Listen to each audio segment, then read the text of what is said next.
So today we're going to be felting a cord, and I'm just going to take these two different colors of wool roving and I'm just going to mix until they get to the right color to satisfy me.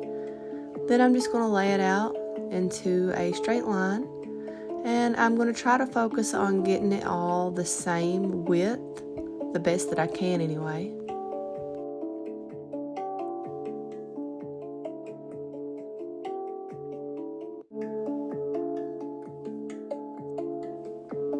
Right there is a spot that needed a little extra. Just feel of it, see how it feels. See if anywhere needs a little extra. Just add it to it if it needs it. Alright, now you're just going to take some hot water and spray it all over your roving. Just get it nice and saturated. Now I'm just going to add a little bit of my soap over the roving, and I'm just going to fill of it just to see if it satisfies me on the amount of water and soap, and it did not, so I'm just going to add a little more water. I'm going to fill of it, squeeze it together, fill of it, look at it, see if I feel any places or see any places that need extra wool. Right there and right there, both those spots right there need some extra wool, so I'm going to add it. And I'm going to spray some water on it, a little bit of soap, squeeze it together again, look at it, feel of it, see what I think. Right there is still a little bit low. Add a little extra wool to that, spray it, and then a little bit of soap, feel of it, and see what we think again. Okay, so that feels pretty good to me. So the ends of my roving, as you can see, I'm going to leave those unfelted. So I'm going to put some bubble wrap under that and around it to keep it up out of the water on both sides. I want both of my ends to stay loose and unfelted because I have plans on using this for a strap on a bag that I'm going to felt later. Okay, so I'm just moving this a little bit between my two fingers, just very lightly. Now I'm going to roll the bubble wrap up over it, and I'm just going to begin rolling very, very gently. The wool is very, very delicate and is unfelted at this point, obviously. And the pressure is being applied with my fingertips to the bubble wrap, not on the wool. There is absolutely no weight or pressure going on the wool.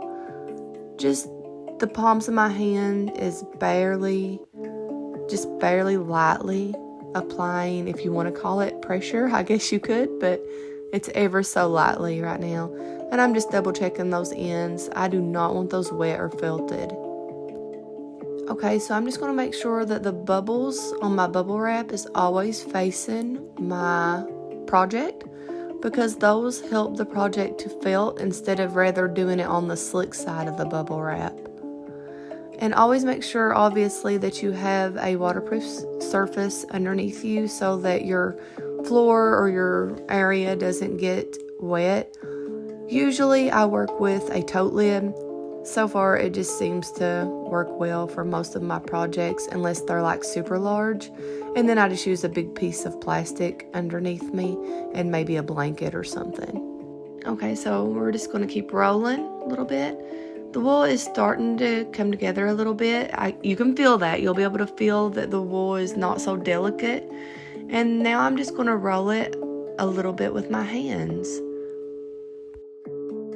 Again, this is very light pressure, not much pressure at all. And you'll be able to use your own judgment on this whenever you can feel the wool and how delicate it is, or like how it's starting to felt and come together, and you'll just know how much pressure that is safe to be applying. So back to the topic of what I was saying about leaving the ends of this rope unfelted so I can later add it to a bag that I'm going to felt. So you can add it to different things. You can do a bag, you can add it as a flower stem, like if you're felting a flower. You can leave these ends open and then add more roving to each end to make your rope longer. you can you can join these two ends together to make a necklace, to make a bracelet, like whatever it is that you're really wanting to felt. Basically, you can add those ends into it. If you're just wanting to felt a dreadlock, you probably wouldn't want to leave those ends unfelted. You would just want to felt them all the way down. Sometimes you can felt loops in the end of them, and that would just serve different purposes in and of itself. But there's just all kinds of things you can do with just knowing how to do this basic act of felting a rope or felting a cord.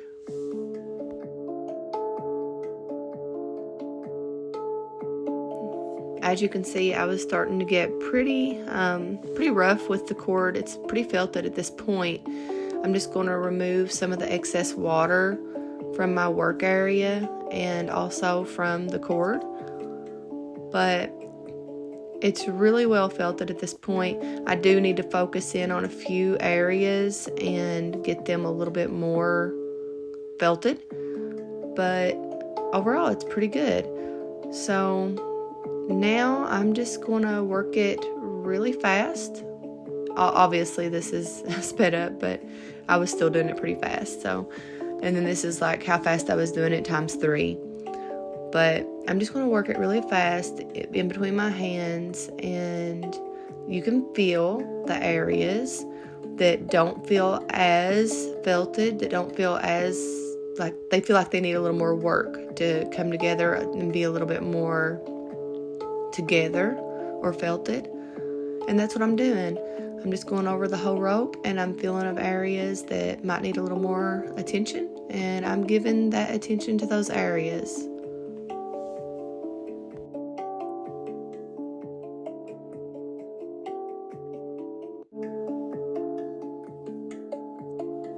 Felting a basic cord is something that, like I said earlier, you can do several different things with it. So it's a pretty good technique to know how to do. And it's also one of the most satisfying techniques in felting.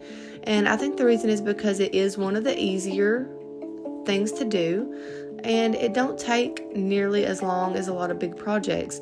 So you're going to get that satisfaction of your project, of your goal coming together.